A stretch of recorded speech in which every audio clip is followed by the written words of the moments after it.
invited to testify. Welcome. Thank you. My name is Stephanie Johnson, STEPHANIE, JOHNSON, and I am here on behalf of Nebraska for Founders Values. I just thank you, Senator Hansen, and the rest of the committee for the opportunity to come speak. I am just really a proponent of this bill and honored just to be here to protect our children from this.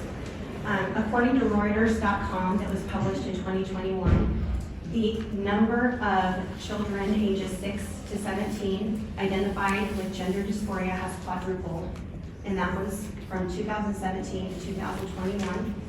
And from ages 6 to 17, the number tripled that were children using hormone therapy, hormone blockers. I want to just tell you a little bit about myself. There's so much research, but you've heard so much today. Because of all of this going on in our society, a situation in my own life was brought back to my remembrance from when I was 12 years old. And I asked my mom about it 2 years ago. And all of this was escalating, and there were gender clinics popping up all over the country, and all these children and little girls wanting to become boys. And I asked my mom if she remembered when I was 12, and I was doing sit-ups every night. I would go run around our block as fast as I could. I was a tomboy, and I was very underdeveloped. And I was proud of being a tomboy. And I saw my friends starting to go through puberty and getting breasts and they were developing. I was not. And I didn't want to. And so I was doing all these things to try not to go through puberty. And I held it in, and it scared me because I thought, what is wrong with me? And I remember going up to the kitchen and asking my mom and telling her the truth about why I was doing all the things I was doing is because I didn't want to go through puberty. I liked being a tomboy. I played with all the boys at recess, I did all of that. And she said, honey, let's talk about it. We did. She said, you're athletic. You're a tomboy. And I was. Fast forward until I was, 14, 15, I started liking dresses. I started being able to fix my hair, wearing makeup, but guess what? I would put on my baseball hat, and I would go out to the field and I would do all the things. I'm from Western Nebraska, so I had my tomboy side and I had my girly side. And if I were to tell that story right now as a 12-year-old little girl in front of the opponents to this bill, I would be a perfect candidate for gender dysphoria. I would have had gender dysphoria. And I don't know what the damage would have been done to me. I would have agreed to it, I tell you that right now. Hands down, I would have agreed to it because I didn't want to become a voluptuous woman. So I just want you to consider that and save little girls like me who just needed time to grow. Consider that, please, and don't give them experimental drugs that will change their life forever. So let them grow. Thank you. Well, we really need this. The legislation is necessary to prevent children and teenagers from doing physical, emotional, spiritual, and psychological harm to themselves that they will regret for the rest of their lives. At our local city council meeting last night, I learned that Nebraska youth cannot legally buy or smoke cigarettes until age 21. Adults who sell cigarettes to minors are subject to criminal prosecution. Likewise, the lucrative industry that provides puberty blockers and hormones to children or performs surgery on sex organs of minors should not be able to fabricate a market that fills their coffers by deceiving Nebraska families.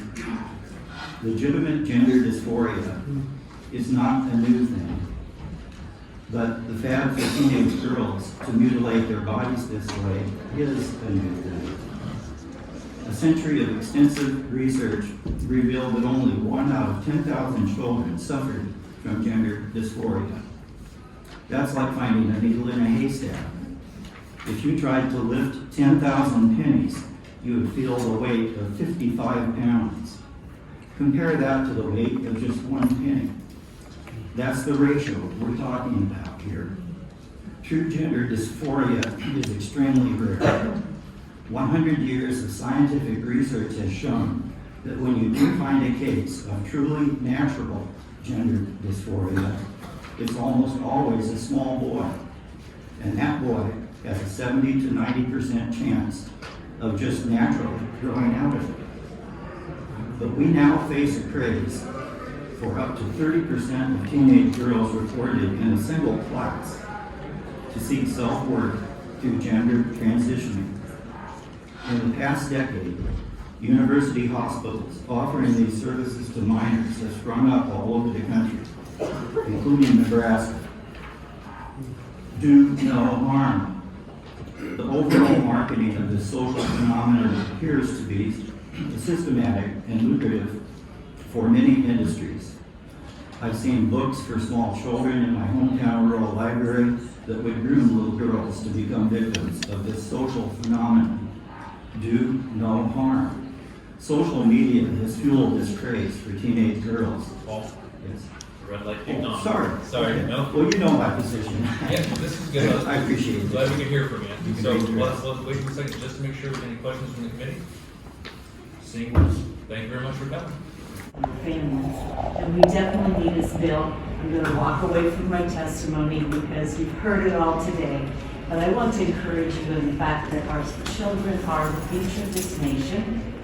And we need that future. We're looking to each one of you to protect them. And it's critical. They can't change this. I faced a major issue myself. And I know that the doctor was very careful to outline to me every option that I had, not just one. And then he let me know what the results of each one of those possibilities would be for me. And then I went home and had to wrestle with what's the best decision I should make. And you just couldn't tell what that best decision was. And that was as an adult, and I'm gonna tell you, that was difficult. And these children are not, or youth are not able to make those decisions and understand the implications. I don't understand parents that jump at these ideas without fully researching. I feel bad for those children because they deserve every option that they can get, but we need to protect them until they're old enough to make those decisions. So I hope you'll support this bill. Thank you. Thank you for coming. Any questions from the committee?